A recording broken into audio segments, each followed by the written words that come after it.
bonsoir et bienvenue dans cette deuxième édition de la saison 2026 de la Nuit du Sport sur Spectrum Télévision. Nous sommes mercredi 11 février et comme chaque 11 février, vous le savez, le Cameroun marque un temps d'arrêt pour célébrer la jeunesse et cette année, la 60e édition de la Fête de la Jeunesse s'articule notamment autour du thème « Jeunes au cœur des grandes espérances pour un Cameroun uni, stable et prospère ». Cette année, malheureusement, le traditionnel discours du chef de l'État aux jeunes le 10 février n'a pas évoqué les sportifs, mais il sera quand même question pour nous ce soir d'interroger la place des jeunes au cœur des grandes espérances d'une part et d'autre part d'analyser le rôle des jeunes dans la consolidation de l'unité, la stabilité et la prospérité du Cameroun. De façon globale, nous allons essayer de voir par exemple les mesures prises au niveau des fédérations sportives pour permettre justement à ces jeunes-là d'être au cœur des grandes espérances dans un pays comme le Cameroun.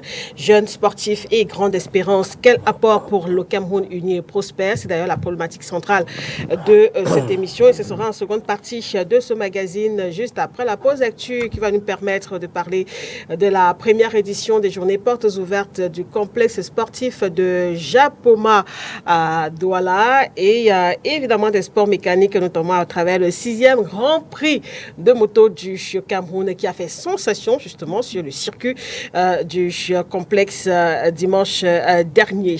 Nos invités ce soir, j'ai le plaisir de recevoir justement Sa Majesté Narcisse Konhwa, j'espère que je prononce bien.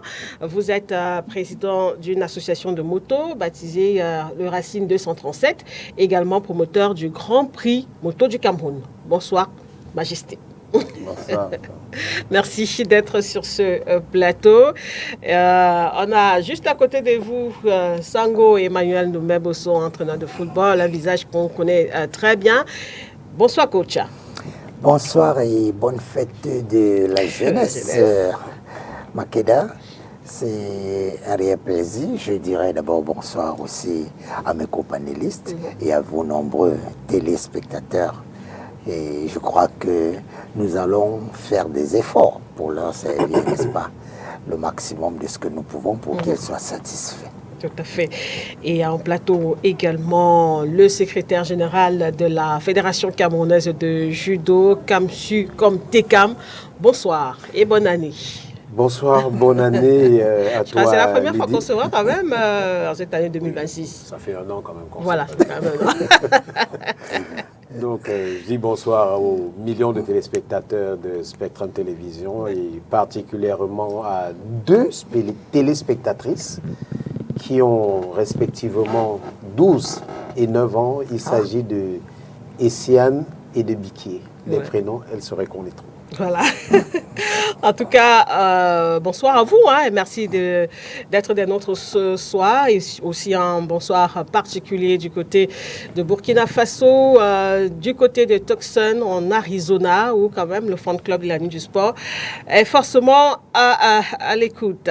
On va démarrer par la première partie de cette émission consacrée à la pause actu. On commence par la première édition dont je disais tantôt, des journées portes ouvertes organisées par l'ONIES. C'était pour mettre en valeur, ouvrir au grand public le complexe sportif de Japoma ici à Douala du 6 au 8 février. 3 jours qui ont donc permis aux populations de la cité économique et environ de visiter le complexe, de voir les différents atouts qu'offre justement ce complexe sportif.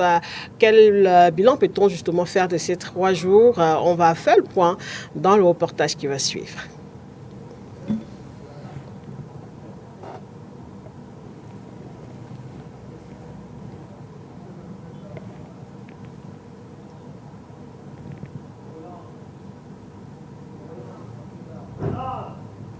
Dans un instant, on va vous proposer ce reportage sur la première édition du Grand Prix, la première édition, des journées portes ouvertes du complexe sportif de Japoma. Journées qui se sont déroulées du 6 au 8 février dernier et qui ont justement permis au grand public de la cité économique et de ses environs de découvrir de long en large ce grand complexe sportif et qui peut également accueillir des événements pas seulement sportifs, des événements aussi dans d'autres domaines. Il était question pour l'Office national des infrastructures et équipements sportifs ONIES de pouvoir justement présenter en grandeur nature ce complexe. Et si on peut au niveau de la réalisation avoir ce reportage, ce serait intéressant. Du 6 au 8 février 2026, les habitants de la ville de Douala et ses environs ont découvert les différents compartiments du complexe sportif de Japoma à travers des visites guidées. Maintenant, quand les joueurs arrivent, c'est ici. Ils prennent ce couloir pour le vestiaire. Vous voyez les deux entrées? Vous voyez les deux entrées ici. Il y a deux portes. C'est-à-dire que ici, c'est l'équipe, c'est un vestiaire, l'entrée d'un vestiaire. De l'autre côté, c'est une autre entrée. D'accord. Ici, c'est le vestiaire D et ici, c'est le vestiaire D. Parce qu'il y a 4 vestiaires au complexe. Je veux dire, dans le stade principal de Japoma. Il y a 4 vestiaires de part et d'autre. Donc, du côté nord, il y a 2 vestiaires. Du côté sud, il y a 2 vestiaires. Maintenant, ici, c'est ici le couloir des joueurs.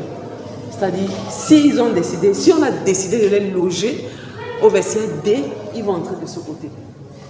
On active cette porte, on la laisse ouverte, ils entrent. Vous voyez qu'il n'y a aucune communication. Maintenant, quand une personnalité arrive, vous avez vu, je vous ai montré le rôle VIP. C'est l'entrée du personnel VIP. Sur l'ère des Jeux, plusieurs fédérations sportives ont profité de ces journées pour présenter davantage leurs activités au public. À côté des activités sportives, des activités commerciales sont organisées sur le site afin de permettre aux entrepreneurs d'exposer leurs produits, quel qu'en soit le domaine d'activité. L'événement s'est achevé dimanche par le 6e Grand Prix moto du Cameroun, remporté par le pilote Jackson au terme d'une course sensationnelle courue sur les pistes du complexe.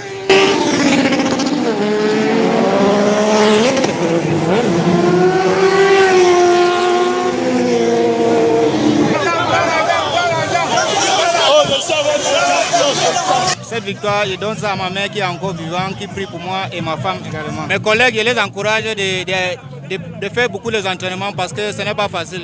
Comme ils me voient aujourd'hui comme ça, j'ai beaucoup de fractures pour être ici. Ce que je pense aux Racines 237, c'est pour que les gens viennent beaucoup nombreux pour nous soutenir et pour que la Racine avance. À l'issue de ces journées portes ouvertes, l'ONIES est satisfait de l'adhésion du public venu découvrir les avantages qu'offre cette infrastructure. Alors, on peut retenir ici que pendant 3 jours, la vision du chef de l'État a été exaltée à Douala. Que l'État a investi ici plus de 150 milliards et que les populations de Douala sont des privilégiés, doivent prendre conscience du privilège qu'ils ont de disposer à portée de main de tant d'infrastructures de très grande qualité. Et que Douala devrait pouvoir célébrer chaque jour pour que ce site devienne un véritable site touristique, que ce soit un véritable espace de vie et que l'on ne vienne ici que pour savourer des instants merveilleux. Après l'organisation pour la toute première fois de ces journées portes ouvertes du complexe sportif de Japoma, l'Office national des infrastructures et équipements sportifs annonce que cet événement sera désormais annuel et va se dérouler au cours de la période consacrée à la célébration de la fête de la jeunesse au Cameroun.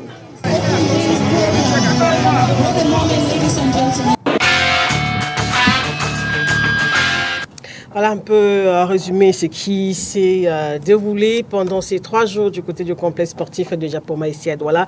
Je sais, Ege, vous venez de Yaoundé. Avant Japoma, il y a eu Olembe l'année dernière. Globalement, quel est le regard que vous portez sur une initiative pareille? Le regard que je porte sur cette initiative est un regard positif. Vous savez, une fois que les infrastructures sont construites, il faut les rendre fonctionnelles et pouvoir surtout les rendre utiles au destinataire. Le destinataire a déjà fait son travail, maintenant il faudrait que le destinataire, lui, puisse avoir la facilité de faire son travail. Et pour parler de l'ONIES, l'ONIES se retrouve dans une phase de communication propre aux relations publiques. Ouais. Et le principe cardinal ici, c'est bien faire. Le bien faire se retrouve du côté de l'État du Cameroun, qui a bien fait en construisant les infrastructures, et l'ONIES se retrouve donc dans le faire savoir. Il faut faire savoir qu'on a bien fait. Parce que vous pouvez avoir ces infrastructures, si les destinataires ne savent pas qu'elles existent, ils ne viendront pas. Maintenant, il y a un autre problème, c'est le coût prohibitif, souvent, de ces infrastructures, parce que nous avons ce problème. Nous, les fédérations qu'on ne veut pas accepter mineures, mais des fédérations mineures. Parce que lorsque vous allez vers le Palais des Sports pour une fédération, et que vous devez débourser 1 500 000 francs par jour pour une compétition qui met 4 jours, vous convenez avec moi que 6 millions, c'est énorme pour nos fédérations. C'est minable pour les grosses fédérations, mais pour nos fédérations, c'est énorme, c'est immense. Donc maintenant que nous savons que ça existe, parce que l'ONIES l'a également fait du côté de Yaoundé, la Fédération camerounaise de judo a été invitée, du côté de Douala également, nous avons été invités, nous avons pris part à cette organisation. Nous tendons maintenant la main pour dire maintenant que c'est bien fait. Aidez-nous à valoriser, aidez-nous à contribuer. Et vous aussi contribuez en retour. Parce qu'on a l'impression souvent, ce n'est pas une pierre que je lance à l'ONIES, mais on a souvent l'impression qu'on cherche plus de l'argent de ce côté qu'à aider les fédérations à faire les résultats, à faire la performance. Et ça, c'est un problème. Parce que le véritable destinataire de ces bijoux, ce sont les sportifs. Maintenant, si les sportifs ne peuvent pas accéder à ces infrastructures parce que le coût est prohibitif, il y aura un problème. Mais est-ce qu'il y a quand même eu c'est pour moi des rencontres, des négociations? Parce que la semaine dernière, on avait sur ce même plateau, par exemple, le responsable communication de l'ONIES. On avait la Fédération camerounaise de l'athlétisme, à travers son communicateur Yves-Désiré Ekwala, qui avait justement posé ce même problème-là. Et il rappelait que, bon, au fur et à mesure qu'il y a eu des concertations, etc., aujourd'hui, les deux parties se sont quand même arrivés à quelque chose d'acceptable. Est-ce qu'au niveau, par exemple, de votre fédération, le judo, il y a cette démarche-là dans le but justement de trouver un terrain d'entente pour tout le monde? Nous sommes une fédération professionnelle. Donc, nous avons fait cette démarche et au niveau du Palais des Sports, nous avons des accompagnements avec le directeur, M. Mbappé, qui comprend quand même de quoi il s'agit. Donc, de ce côté, il faut être honnête, nous avons cet accompagnement. Mais est-ce que ce que la Fédération camerounaise de judo, qui a déjà atteint un certain niveau, peut faire? Certaines autres fédérations qui n'ont pas encore atteint notre niveau peuvent le faire. Quand je parle, là, spécifiquement sur ce point, je ne parle pas nécessairement de la Fédération camerounaise de judo. Il y a des fédérations qui viennent de naître. Vous savez, il y a des fédérations qui reçoivent moins du millième de ce que la grande fédération reçoit et qui doivent se déployer. Et la grande fédération, c'est laquelle? Au Cameroun, il n'y a pas de sport mineur, il n'y a pas de sport majeur, ni de sport réservé. Mais il y a une fédération qui caporalise tout. Nous allons tous en rang, comme des petits garçons.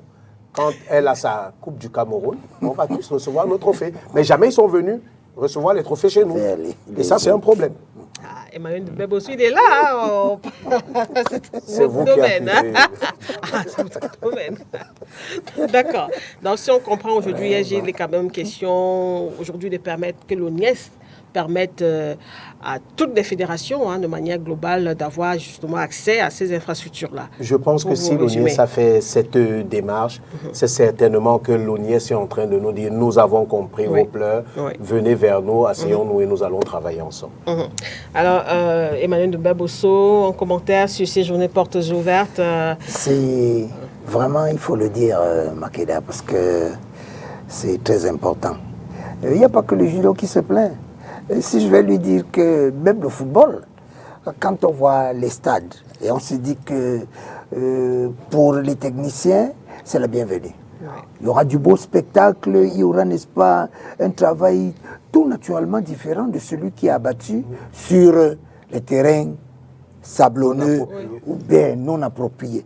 Bon, vous imaginez un peu que les terrains soient là et que même le football ne se joue pas dans ces stades. Vous comprenez qu'il y a problème. Bon, aujourd'hui, ils sont quand même tenus de nous tendre à nous tous, tout le monde. Bon, c'est vrai que ce n'est pas seulement les sportifs, parce que ils ont ouvert les portes à toutes les activités. Dans ces stades, il y a les mariages, il y a les baptêmes, il y a, n'est-ce pas, plein, des foires, même des séminaires, pour ne pas parler, n'est-ce pas, des hommes de Dieu, peut-être, et autres. Donc vous comprenez que c'est vraiment difficile. Il faut reconnaître que les principes d'utilisation de ces infrastructures, c'était pas, n'est-ce pas, de nos habitudes. Alors ça a été complètement difficile. Il y a même eu comme une façon de s'éloigner. Mais restez donc avec vos infrastructures, puisqu'il faut à tout prix débourser des sommes faramineuses pour pouvoir les utiliser. Vous le dites, aujourd'hui, je ne prends qu'un exemple, celui des équipes de D2 régionales qui aimeraient peut-être que leurs équipes évoluent. Elles sont obligées de débourser de grosses sommes d'argent. On est en D2 régional, donc on n'est même pas en élite 2, encore moins en élite 1.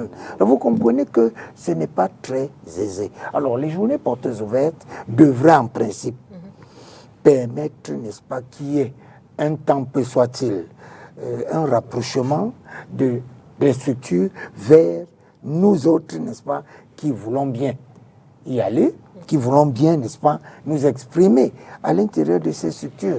Bon, qu'on essaie même pas d'enlever complètement, parce qu'ils vont vous dire qu'il est impossible, que c'est une structure qui devrait, n'est-ce pas, générer des fonds et qui devrait s'auto-financer pour un certain nombre de choses. On est d'accord, mais il faudrait quand même, on sait que les habitudes ont la peau dure.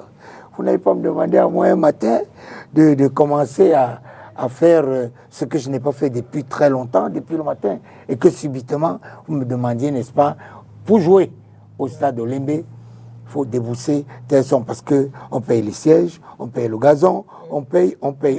Vous imaginez un peu ce que ça peut faire. C'est beaucoup, il faut entretenir l'infrastructure, on est d'accord.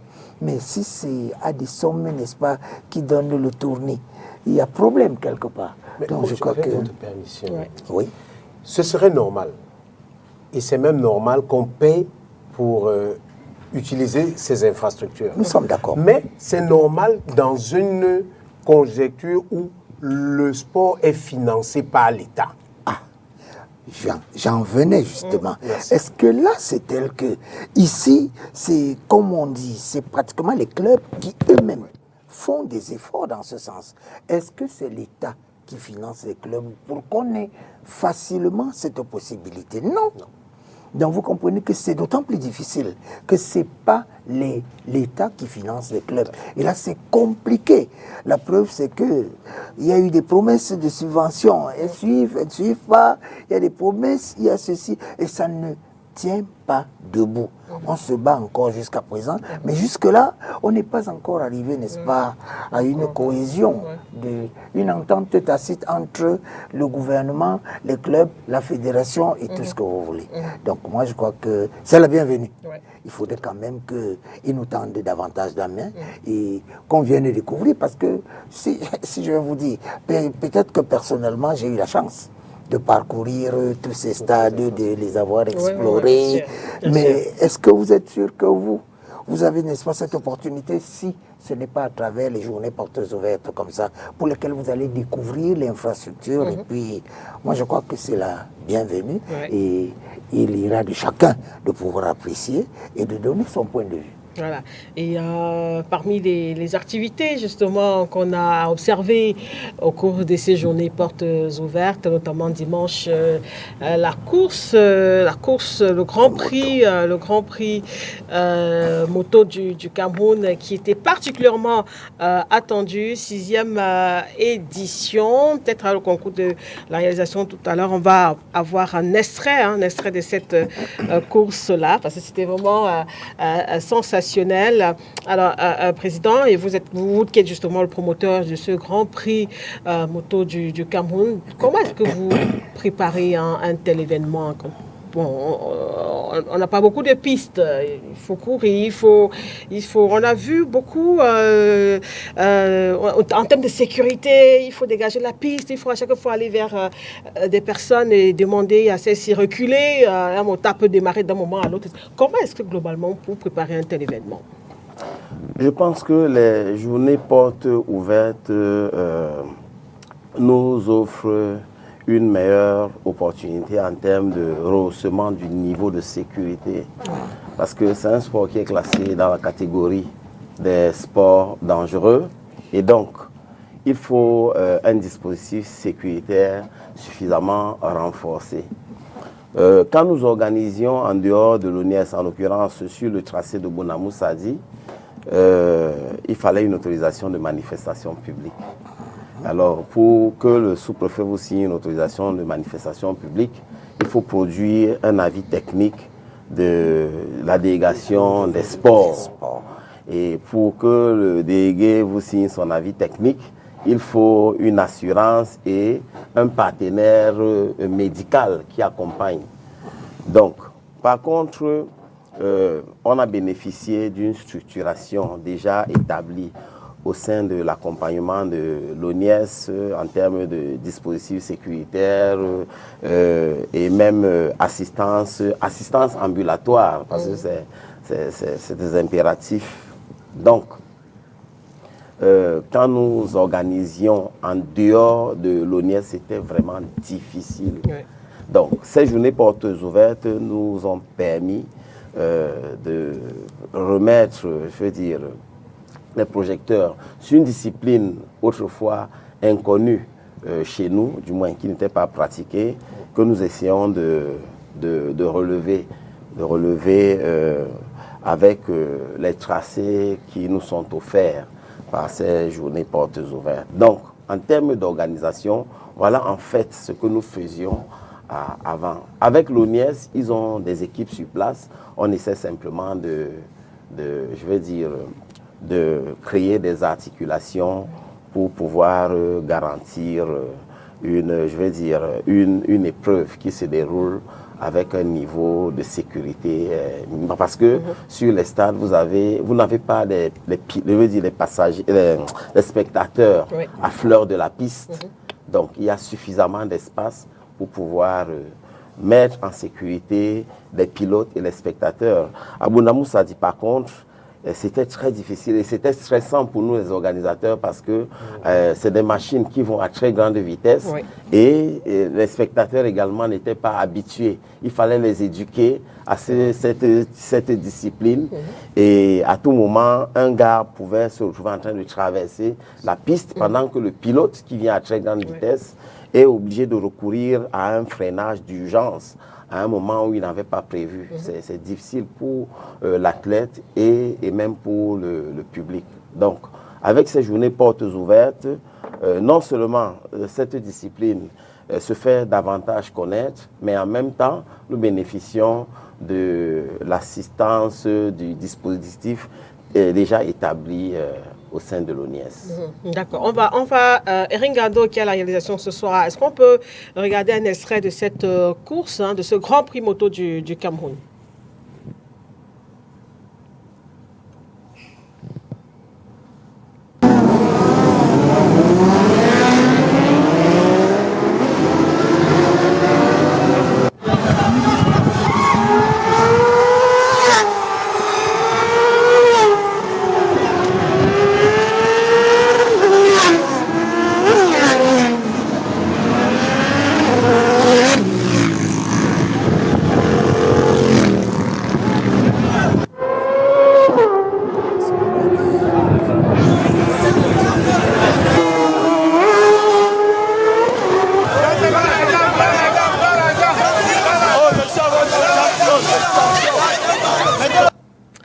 Et on passe au deuxième thème, et c'est le pilote Jackson qui a remporté ce Grand Prix moto du Cameroun, 6e édition. Comment est-ce que vous avez trouvé la course en elle-même dimanche?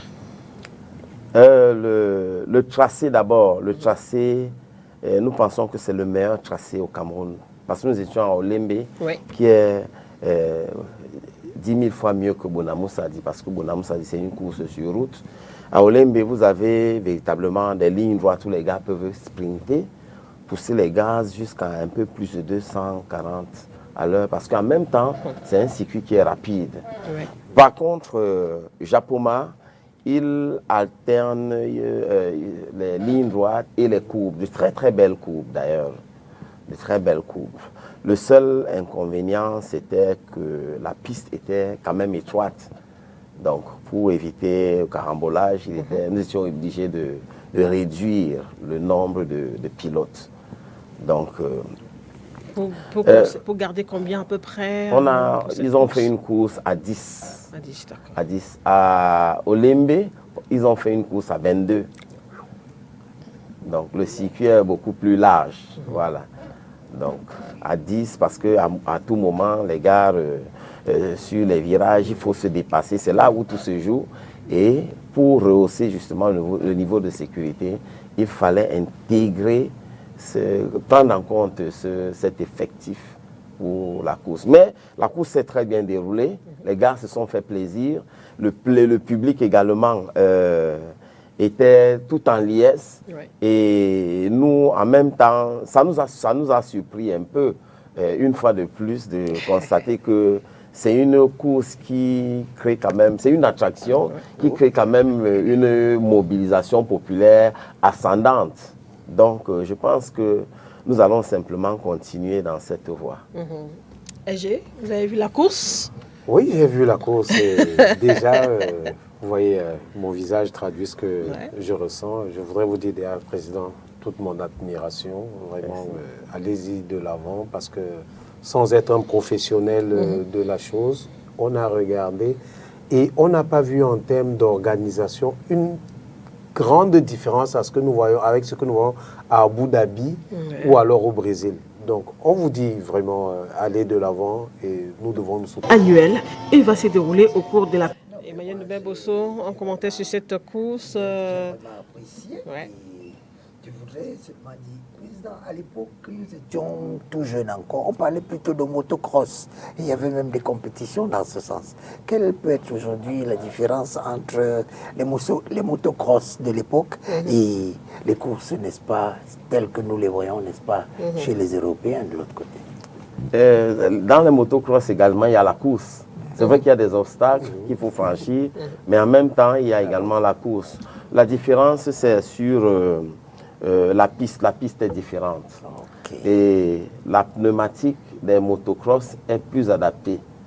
Donc, par contre, là, on est sur des motos sportives avec des pneus en gomme qui ont besoin de l'asphalte. Et là, nous avons curieusement découvert que la piste de Japoma a un revêtement d'asphalte, ce qui a favorisé l'adhésion de la pneumatique. Maintenant, la différence, c'est que les sportifs, c'est des motos à très grande vitesse, alors que les cross, en général, c'est les trails, c'est comme ça qu'on les appelle. Les cross, c'est des motos qui ont une très forte propulsion en termes de rebondissement et qui se pratiquent sur n'importe quel terrain. Et leur champ de prédilection, en réalité, c'est des pistes accidentées et pour les franchissements. Non mais, Président, félicitations, parce que nous, on a été émus et émerveillés, parce qu'il faut le reconnaître. C'était le cas également du public qui était présent à Japoma dimanche. Voilà, c'était l'activité. Moi, je crois que je ne manquerai pas pour la prochaine. Vous allez nous dire quand aura lieu la prochaine course. Je ne manquerai pas, n'est-ce pas, de venir m'asseoir quelque part pour admirer davantage. Et je crois que vous allez beaucoup plus vous rapprocher de nous, parce que la population que nous avons vue là ne sera pas très différente de celle que nous avons chez nous en football, parce que les gens ont apprécié, les gens ont certainement eu du plaisir à voir ces jeunes gens, n'est-ce pas, aller à moto. Oui, je pense même que c'est vrai que c'est un sport qui n'est pas encore pris en compte chez nous, mais en termes d'attraction, si vous venez à Bonamou Sadi, nous avons le sentiment que la moto peut créer une effervescence qui déborde même. le public du football. C'est vrai. Donc, Alors, Ah, peut-être je un crois commentaire que- sur le vainqueur de ce 6e Grand Prix, Oui, justement. Jackson. Jackson, il est vainqueur pour la 4e fois. Donc, ça veut dire que... C'est un habitué. Ça veut dire qu'il est un habitué du trône. Et sa moto, d'ailleurs, il devait courir avec une Kawasaki Z10 1000 cm3 qui a eu un souci de dernière minute. Et finalement, il a couru avec une R6 YZF Yamaha, qui est également une moto bien dopée. Et c'est quelqu'un qui s'entraîne beaucoup, beaucoup. Parce que en 2022, le Grand Prix Moto a connu une première participation étrangère. Un gars qui est régulier sur les pistes européennes, qui est arrivé et Jackson a quand même pu gagner. Donc, et effectivement, eux, quand ils viennent avec une autre expérience, ils viennent avec des game plans. Mais nous avons l'avantage du terrain parce que nos pistes sont sablonneuses, ils ne sont pas trop habitués à cela. Donc, je crois Jackson, c'est un génie. On espère que quelqu'un d'autre pourra avoir sa chance pour les prochaines éditions. Parce que là, il ne lâche pas prise jusqu'ici. Jusqu'ici, voilà. Comme quoi, ça dépend vraiment du pilote, pas de la moto. Et on a justement Parce Jackson à qu'on l'image, là. on a vu chez les cyclistes, c'est parfois les vélos. Hein. Les jeunes. Quand vous avez de bons vélos, il est difficile que vous perdiez, mais ici, quel que soit l'engin, il réussit à tirer son épingle du jeu. Vraiment. Voilà, on va davantage parler de sport mécanique tout à l'heure dans le débat. Le temps pour nous de terminer la pause actuelle avec une information. On sort un peu du Cameroun pour aller du côté du Burkina Faso où le Benfica Campus, là on parle football jeune rapidement, accueille depuis le 24 janvier dernier la toute première édition du tournoi des académies du Burkina Faso, une compétition consacrée aux catégories U15 et U17. Et pour cette première édition, ce sont par exemple 12 académies qui participent à ce tournoi, aussi bien dans la catégorie des moins de 15 ans que dans la catégorie des moins de 17 ans. Il faut signaler que ces catégories sont réparties en 2 poules. Compétition qui se déroule sur 3 mois environ et est dédiée à la formation, à la détection et à la mise en exergue des jeunes talents du football burkinabé. Et d'après les organisateurs, il est question d'offrir un temps de jeu conséquent aux académiciens et favoriser leur visibilité sur le plan national et international en passant évidemment par le développement du football à la base. En ouverture chez les U17 par exemple, c'est Focus Sport Football Club qui a battu les jeunes de moins de 17 ans de l'USFA par 3-1 et 2-0 chez les U15. En match en retard hier, Focus Sport de Ouagadougou. On reste sur le Burkina, on est ailleurs là, on reste sur le Burkina, je vous en prie. Donc voilà, je disais tantôt, Focus Sport de Ouagadougou s'est imposé par 3-1 face à l'AS Tenakourou. Nous allons vous proposer de suivre les réactions des 2 entraîneurs à l'issue de cette rencontre. Je me sens très, très content, mais surtout très fier de cette joueur, de cette équipe, parce qu'aujourd'hui, ils ont donné ici un très bon exemple du travail qu'ils font chaque jour et qu'ils sont capables de faire le transfert pour le match. Et je suis très content et surtout très, très fier de la prestation qu'ils ont faite, parce qu'ils ont fait une performance très bonne, très personnalisée, avec beaucoup de confiance, beaucoup de courage. Le match n'a pas bien commencé pour nous, on a encaissé un but à 1 ou 2 minutes du match, mais heureusement on était capable de maintenir le sang-froid, de prendre le match, on a contrôlé pratiquement tout le match, on a créé plusieurs chances, mérite au adversaire qui a créé beaucoup de problèmes, un adversaire qui c'est pas facile et qui valorise surtout notre victoire. Félicitations à eux aussi et surtout félicitations à nos joueurs pour la belle prestation qu'ils ont fait aujourd'hui. Vraiment, c'est seulement dit, on avait 3 joueurs, 4 joueurs sont venus de blessures, quoi.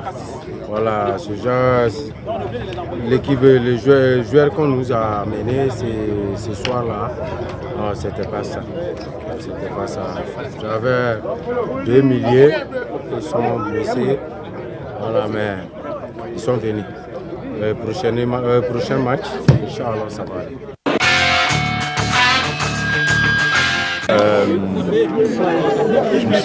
Voilà un tout petit peu ce qu'on peut dire rapidement de ce tournoi de foot jeune. Emmanuel Doumbé-Bosso, je vous vois secouer la tête au fur et à mesure quand on écoute. Oui, parce que c'est important.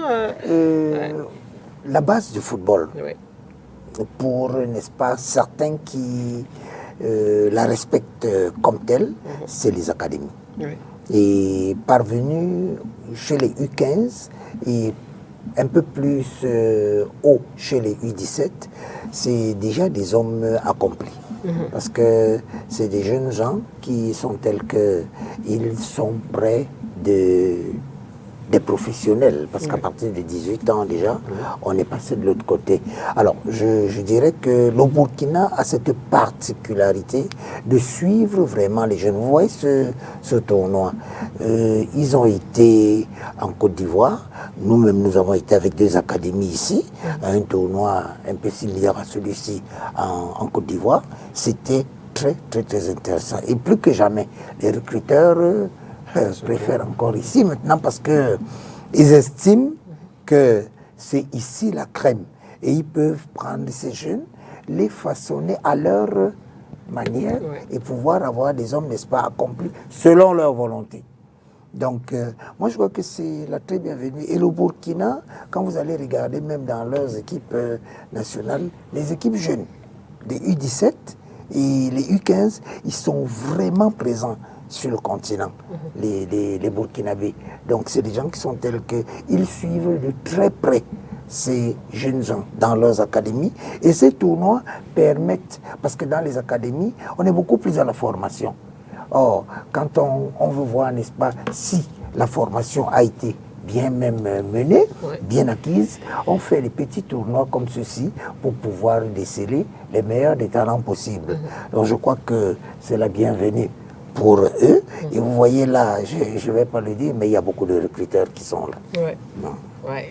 Voilà, donc on aura l'occasion évidemment de vous proposer d'autres éléments en rapport avec ce tournoi de foot jeune, tournoi des académies qui se déroule actuellement du côté du Burkina Faso. On rentre tout de suite dans la seconde partie de cette émission consacrée au débat jeunes sportifs et grande espérance. Quel apport pour un Cameroun uni et prospère? C'est une thématique qui tourne également autour du thème global même de la célébration de la 60e édition de la fête de la jeunesse. C'est aujourd'hui 11 février au Cameroun. Alors moi, avant de rentrer un peu dans le vif du débat SG, on a suivi le chef de l'État dans son traditionnel discours à la jeunesse hier 10 février, pas un mot sur le sport. Est-ce que c'est un silence qui doit inquiéter? Non, ce n'est pas un silence qui doit inquiéter. Vous savez, ce n'est pas parce que le chef de l'État n'a pas spécifiquement parlé des sportifs qu'il n'a pas parlé des sportifs. C'est-à-dire que lorsqu'il parle de la jeunesse, c'est la jeunesse qui fait le sport. Oui. Alors il a parlé des sportifs. Sauf si les sportifs sont des jeunes à part. Si les sportifs ne sont pas des jeunes à part, alors le chef de l'État a parlé des jeunes. Généralement, le chef de l'État, quand il ne veut pas des sportifs, il le dit de manière explicite, de manière claire. Et il cite. Très bien. Voilà. Maintenant, le chef de l'État est dans un statut de parent. Et vous avez vu, il a dit quelque part dans son discours, il a parlé de la protection de la jeune fille, et ainsi de suite. Il s'est vraiment mis dans sa posture de parent. Je ne suis pas là pour faire l'exégèse de son discours. Il y en a qui sont payés pour ça. Moi, je suis là pour parler du sport. C'est pour ça que les Camerounais m'ont donné leur suffrage dans une fédération. Oui. Le chef de l'État me serait reconnaissant de bien faire ce qu'il me demande de faire dans ma fédération. Donc, ce que je pense, c'est qu'un parent, qui plus est un chef d'État, récompense les meilleurs lorsqu'il prend la parole. Être cité dans le discours du chef de l'État est une référence qu'on peut gagner pour toute une vie, qu'on peut garder pour toute une vie. Oui. Mais n'oublions pas aussi que les 3/4 du temps, ce sont les lions indomptables de football qui ont été pris. Non, il faut dire les choses telles qu'elles sont. Ce sont les lions indomptables de football qui ont été pris en référence. on en revient à la grande fédération finalement. Ouais, je ne sais pas.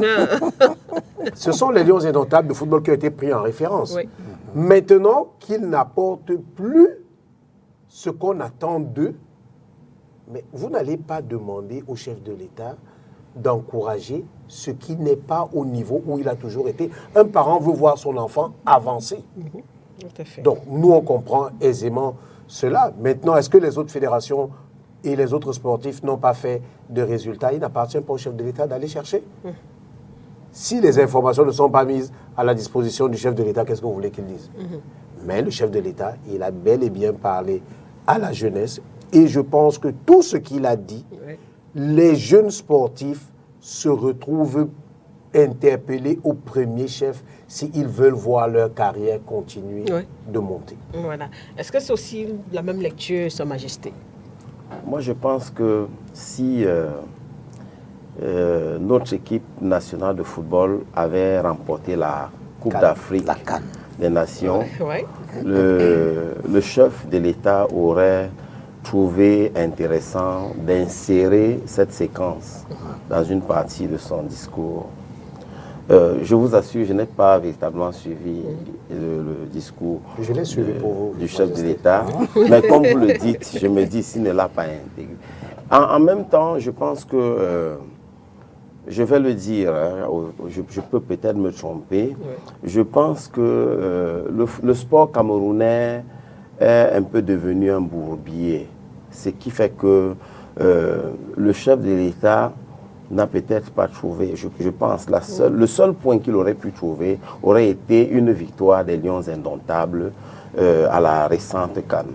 Donc, il ne pouvait pas s'encombrer d'une telle tâche en s'adressant à la jeunesse, parce que c'est un rendez-vous qui est assez important. Tout à fait. Donc, et je pense que les discours du chef de l'État, c'est des discours qui sont véritablement soignés. Ce n'est pas des discours qui sont montés à la hâte. Et eux également, ils doivent prendre en compte qu'ils s'adressent à un public qui les écoute et qui recherche des plages d'intérêt dans ce qui va se passer. Donc, je pense que si le chef de l'État n'a pas évoqué le sport cette fois-ci, c'est parce que il y a des réglages à faire au niveau du sport. Il y a des traitements qu'il faut encore administrer parce que le sport camerounais paraît malade jusqu'ici. Alors, je vais sortir un peu avec vous, Emmanuel Domain-Bousso, par rapport à cette même question aussi, que vous inspire l'absence de l'aspect sportif. Il ne s'est pas attardé sur les sportifs en particulier. Mais je disais quelque chose d'intéressant tout à l'heure. Les recommandations qu'il a données aux jeunes sont telles que les sportifs ont intérêt à les utiliser eux aussi pour quelque part sortir la tête de l'eau. Et comme nous avons si bien dit, peut-être que c'est lui-même qui avait dit qu'il n'y a pas de sport majeur, ni de sport mineur, encore moins de sport réservé. Mais l'exemple qu'il a le plus souvent utilisé pour, n'est-ce pas, mettre en exergue le sport au Cameroun, c'est celui des footballeurs. Bon, je crois que du fait que le football aujourd'hui, et il faut le reconnaître, en perte de vitesse, parce que l'imbroglio même quelque part provient de ce que nous n'avons pas glané quelques médailles, que ce soit depuis un bon bout de temps. Et moi je pense, parce que quand on regarde les autres disciplines, on a vu le judo, on a vu le bodybuilding, on a vu qui ont ramené plein de médailles au pays. Ça allait être toujours un exemple patent de ce qu'il aurait choisi comme exemple. Donc je crois quelque part que ce n'est pas seulement qu'il n'a pas prononcé le terme sportif particulièrement, mais il sait que ce qu'il a demandé et toutes les recommandations jusqu'à jusqu'à ce qu'il est demandé, n'est-ce pas, que les jeunes gens écoutent, n'est-ce pas, leurs parents, par exemple. Oui. C'est que aujourd'hui il y a de très jeunes. On vient de voir un tournoi de l'autre côté. Il y a les U12, il y a les U15, les U17. C'est des gens qui sont à la maison et qui sont tels qu'avant de sortir, le parent a un droit de regard quand même. Ou bien quand il est dans une académie, il est interpellé de temps en temps quand il y a des choses à faire. Ou même, n'est-ce pas, il y a des petits problèmes pour lesquels il devrait répondre. Donc je crois que il a simplement globalisé pour que le sportif à son niveau se sente imprégné. Parce que, il faut le dire, c'est tel qu'il n'a pas pris, il n'a rien cité de façon spéciale. Mais il est resté sur le plan global et il a dit que les sportifs, les jeunes, dans leur entière totalité. Encore qu'on a dit que les jeunes, c'est de 7 à 77 ans. On va revenir sur les définitions dans un instant. Voilà, justement, parce que pour ne pas un peu aller dans tous les sens, hein, ce soir, il y a cette définition-là donnée par l'ONU qui estime que les jeunes sont des personnes âgées de 15 à 24 ans, pour des raisons statistiques et de comparaison internationale. Cependant, cette définition n'est pas universelle et l'ONU reconnaît des variations selon les contextes socioculturels et des régions, avec parfois des tranches d'âge allant jusqu'à 35 ans. Exemple, l'Union africaine, justement. Donc, tranche d'âge standard selon l'ONU, 15 à 24 ans. Il y a aussi voilà, l'ONU qui définit les enfants comme toute personne de moins de 18 ans et la jeunesse comme la période de transition entre l'enfance et la maturité. Donc, bien que les 15-24 ans soient la norme, l'ONU prend donc en compte des définitions nationales les plus larges pour ces stratégies, comme dans le cas de la jeunesse africaine qui est souvent définie entre 15 et 35 ans. Je pense que là, voilà un peu, il fallait un peu, voilà, les fourchettes et les tranches d'âge, donc standard, 15-24 ans.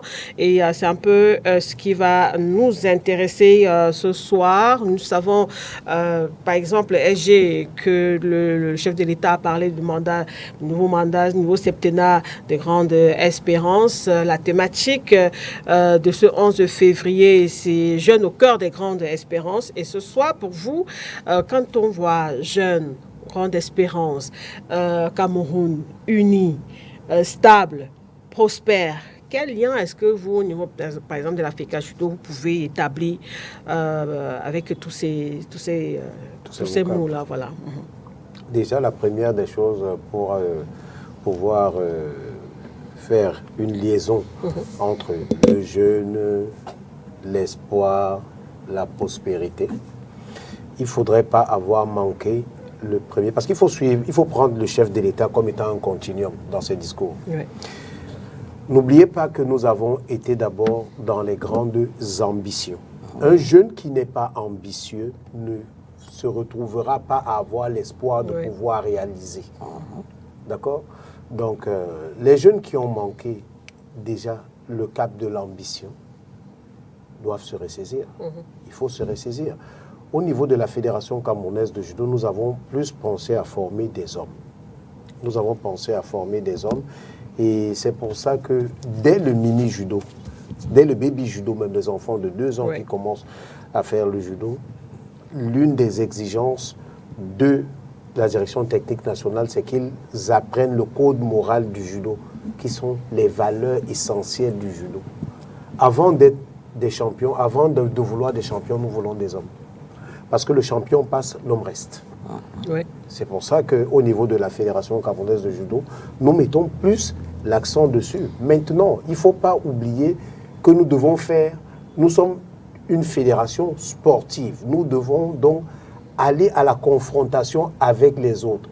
Et l'objectif sera toujours de faire flotter plus haut le drapeau du Cameroun. Pour cela, qu'est-ce qu'il faudra? Il faudra revenir à ce que le même chef de l'État vous a dit. C'est-à-dire que vous allez revenir au respect de ce que les parents qui sont vos encadreurs vous disent. Donc, vous voyez donc que tout ce que le chef de l'État dit est lié à la performance en sport.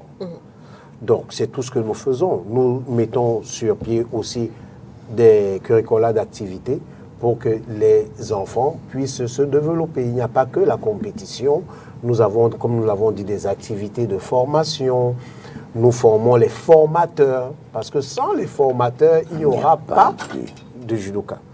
Donc, nous les formons. Vous avez d'ailleurs vu l'école qui a été mise sur pied à ce sujet pour professionnaliser la chose. Et pour cela, nous saluons M. Banga Edmond qui coiffe cette école. Nous sommes allés chercher la crème parce que nous pensons que véritablement, pour avoir de bons judokas, il faut avoir de bons entraîneurs, de bons responsables de club, parce qu'il n'y a pas que l'entraîneur, il y a toute une chaîne.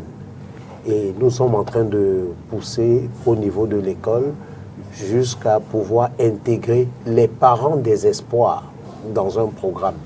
Ça veut dire que tous ceux qui sont désormais en équipe nationale cadet, la nouvelle approche est de travailler directement avec les parents, que les parents aussi soient impliqués.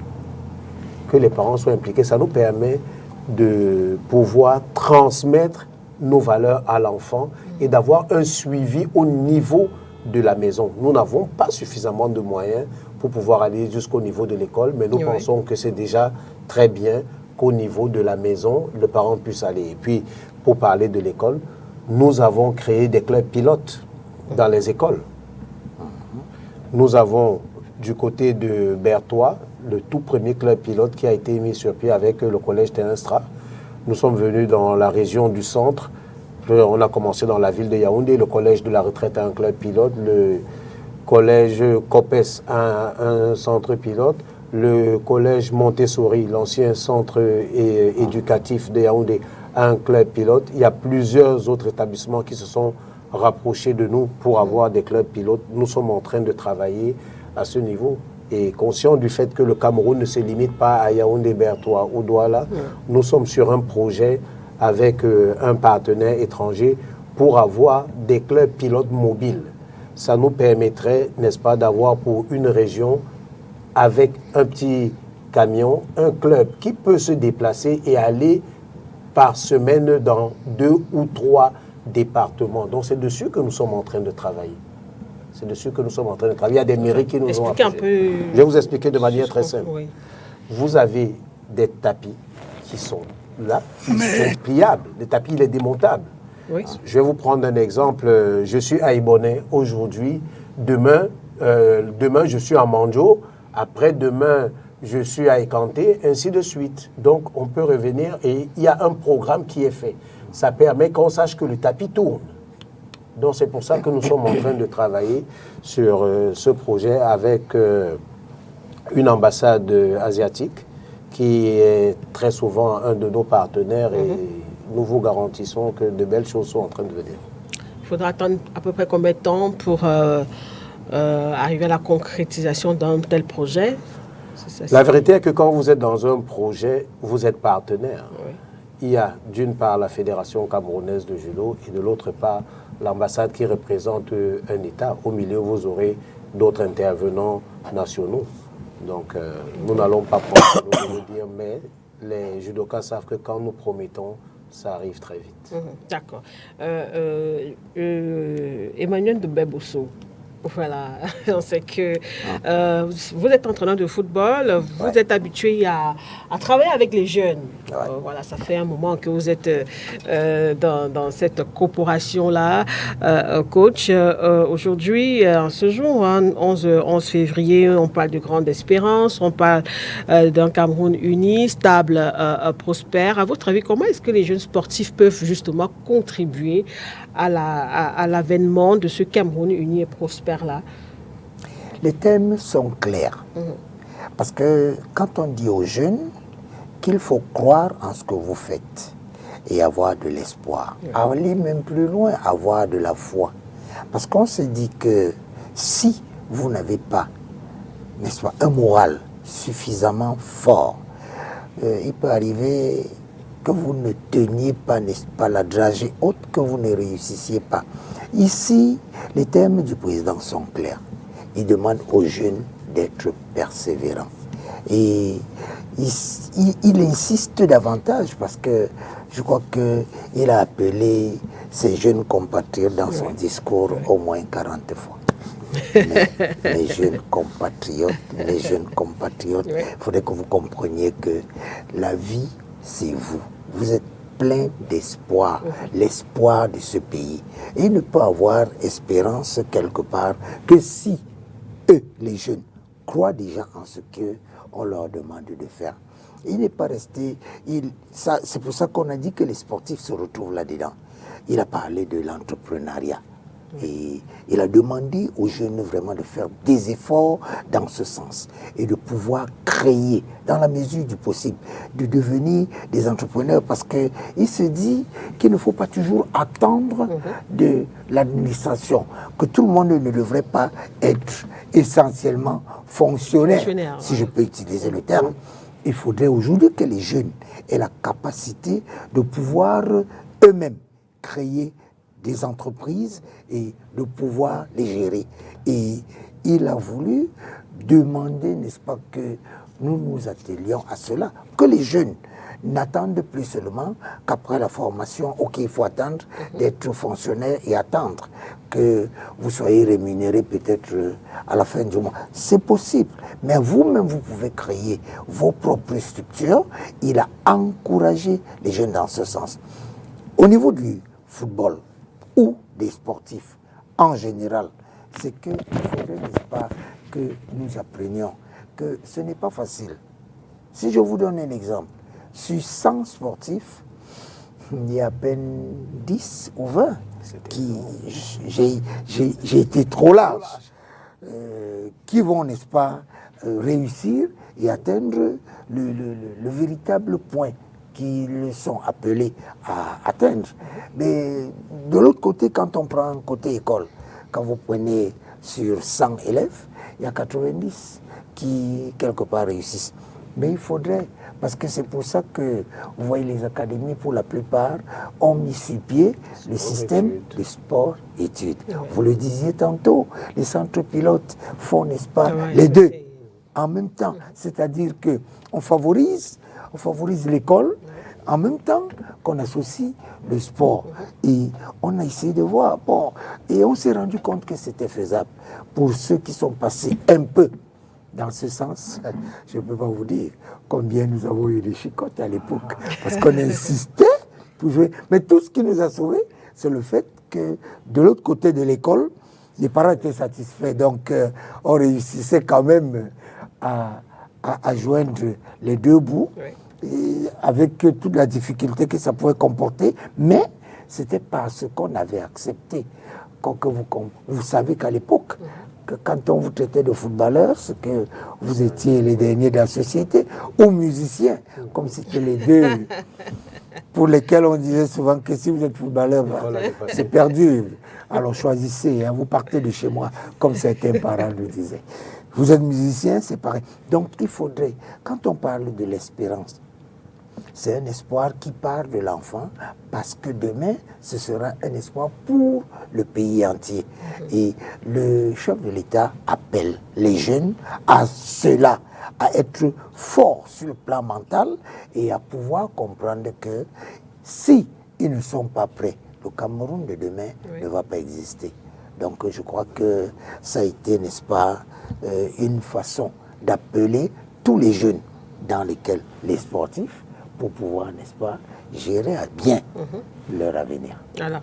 Et vous également, Majesté, vous êtes au contact des jeunes. Hein? On a vu dimanche ces pilotes-là, ils sont jeunes. On voyait encore, c'est même le SG qui faisait la remarque en regardant Jackson à l'image il y a quelques instants. Comment est-ce que ça se passe, notamment au niveau du Racine 237 surtout que les sports mécaniques ne fonctionnent pas forcément comme le judo, le foot, le han, etc. Comment est-ce que vous faites?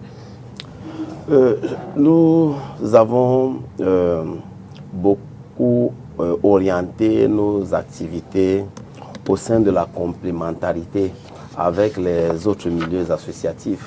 C'est-à-dire que le Racine 237, qui est un réseau qui regroupe les associations motardes, satellites à l'échelle nationale, est également partenaire d'autres réseaux comme le RAVSI par exemple, le réseau des acteurs du volontariat et la solidarité internationale. C'est-à-dire que lors des journées, la journée mondiale de la propriété par exemple, on se joint à ces autres associations-là pour faire de la propriété dans la ville de Douala. Donc nous pensons que pendant ce type de rassemblement, il y a des jeunes qui n'aiment pas faire le ménage, hein, et pendant ce type de rassemblement, on en profite pour passer des messages qui peuvent relever certaines paresses, qui peuvent faire revivre une certaine conscience au sein de la jeunesse. Mais je ne pense pas véritablement que les jeunes soient un problème. Peut-être, je pense que je vais encore retourner pour suivre le discours du chef de l'État. Mais je vois en ce discours un désir de conscientiser, de responsabiliser cette jeunesse. Parce que, en même temps, il faut avouer qu'il y a des jeunes qui se battent beaucoup. Oui. Et il suffit simplement que l'on impulse un minimum d'encadrement et ils peuvent réaliser de bonnes choses. Tout à l'heure, dans les propos d'entrée au départ de l'émission, quand j'ai écouté le SG et le coach en parlant du palais des sports, qui sont des milieux qui hébergent des disciplines pratiquées par des jeunes, et on parlait également des stades de football qui ne sont pas véritablement accessibles. J'ai comme impression qu'il y a une espèce de dissonance, c'est-à-dire qu'il y a la volonté au sein de la jeunesse pour pratiquer véritablement le judo et le football, mais en retour, l'accessibilité aux infrastructures qui leur sont disposées véritablement devient compliqué. Je pense qu'il faut que l'accompagnement suive au niveau gouvernemental pour pouvoir créer une espèce de dynamisme. Parce que quand vous voyez, par exemple, que ce soit le Palais des Sports ou les stades de football Japoma ou Lembe, ce sont des stades qui répondent aux normes internationales. Tout à fait. Donc, on a des pays qui sont économiquement mieux classés que le Cameroun, qui prennent part à la Coupe d'Afrique des Nations organisée par le Cameroun. Maintenant, les standards nationaux en termes d'organisation sportive, est-ce que l'accompagnement est le même? Je pense que au niveau étatique, il y a encore des réglages qu'il faut faire pour qu'il n'y ait pas, qu'on ne ressente pas ce grand écart entre les jeunes qui veulent faire carrière dans les disciplines sportives et l'accès aux infrastructures qui sont justement là pour concrétiser cette carrière. Donc je pense que quelle que soit la volonté des jeunes, ils ont besoin d'être accompagnés. Oui. Sur le plan du motocyclisme, par exemple, c'est nous qui promouvons le motocyclisme. La moto existe au Cameroun depuis, mais on a décidé de rentrer, je veux dire, de nous aligner sur la vocation du constructeur, parce que c'est des machines qui sont d'abord construites pour le sport. Et c'est un sport élitiste. Est-ce qu'on peut le pratiquer chez nous?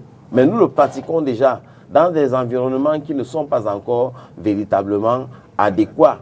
On dit donc, ok, moi je ne sais pas, je ne suis pas judoka, je ne sais pas jouer au football, je n'ai jamais joué au football, et je suis également un jeune. Tout ce que je sais, c'est la moto. Moi, dans ma jeunesse, nous, on a fabriqué le traîneau. Vous voyez le traîneau? Oui, avec avec la ferraille, le bois. On faisait alliage, ferraille et bois. Et on a fabriqué des vélos avec, je veux dire quoi, des branches d'arbres. Hein? Parce que c'est ce qui nous passionne. Mais maintenant, combien de jeunes peuvent véritablement émerger dans une discipline où des pilotes peuvent partir, des pilotes professionnels peuvent partir dans des environnements où véritablement ces disciplines sont structurées et qu'ils arrivent quand même à se faire battre par des gars qui ont commencé par le traîneau ici.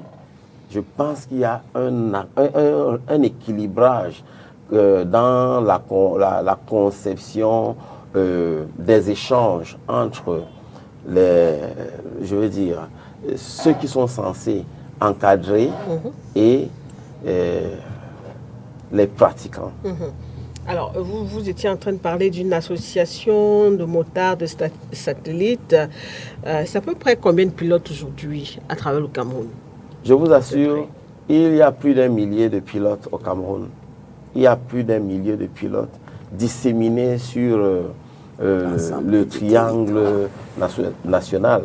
Les associations qui sont formalisées, il y a une quarantaine sur l'échiquier national. Tu as également des associations qui sont simplement des regroupements informels, mais avec un peu de travail, on peut réussir à remettre de l'ordre au sein de ces associations et implémenter, par exemple, une saison sportive moto au Cameroun. Ouais, ce serait très intéressant, ça. Ce serait intéressant. Alors, on a compris que ce soit le coach ou Sa Majesté, il y a une préoccupation qui revient autour de l'encadrement. Au niveau étatique. Voilà, par exemple. Comment est-ce que vous faites au niveau de la Fédération camerounaise de judo pour encadrer ces jeunes-là en termes de conseils, en termes de moyens, surtout qu'on a constaté que ces dernières années, la FECA Judo est une fédération, il y a l'une des fédérations les plus présentes aussi, à la fois sur la scène nationale et sur la scène internationale. Comment est-ce que vous faites? Pour vous répondre, je vais partir du thème du débat, c'est-à-dire jeunes sportifs et grande espérance. Quel apport pour un Cameroun uni et prospère? Nous avons décidé de ne plus attendre. On a décidé de ne plus être ceux qui vont avoir de l'espoir. Mais on a décidé d'être ceux en qui va être placé l'espoir. Parce que quand on m'a donné le thème, on m'a dit jeunes sportifs et grande espérance. Non, ce n'est pas les grands espoirs, c'est grande espérance. Ça veut dire que c'est en les jeunes qu'on place l'espoir pour l'espérance pour le Cameroun, dont les jeunes sont mis en responsabilité. Les jeunes ne sont plus ceux qui vont s'asseoir et avoir de l'espoir, attendre que la manne tombe du ciel. Non. Le jeune aujourd'hui est mis en responsabilité. C'est lui qui est au cœur de l'événement. C'est lui qui doit bousculer. C'est quand on est jeune qu'on bouscule. Ce n'est plus à l'âge du chef de l'État qu'on bouscule.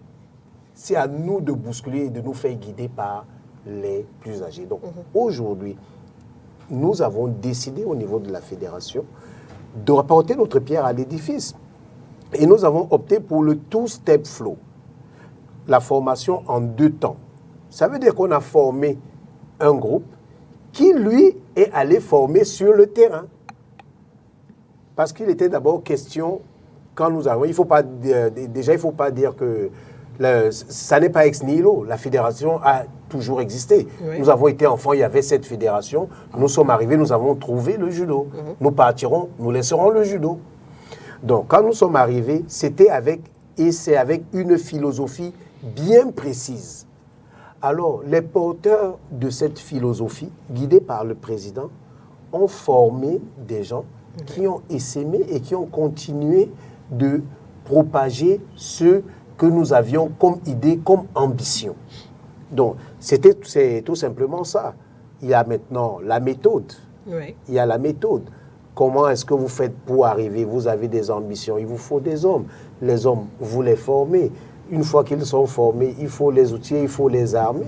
Et puis maintenant, il faut que chacun puisse jouer son rôle dans la fédération et dans l'association. Parce que ce que notre président de fédération, par exemple, dit tout le temps, c'est que prenez la fédération comme étant un moteur. Toutes les pièces du moteur sont importantes. Mais elles ne sont efficientes et le moteur n'est efficace que lorsque chaque pièce est à sa place. Vous reprenez le même moteur, vous mettez le radiateur à la place de la batterie, ça ne fonctionnera jamais. Jamais. Pourtant, c'est une bonne batterie, pourtant, c'est un bon radiateur. Mais le moteur ne prendra pas parce qu'il y a 2 éléments qui ne sont pas à leur place.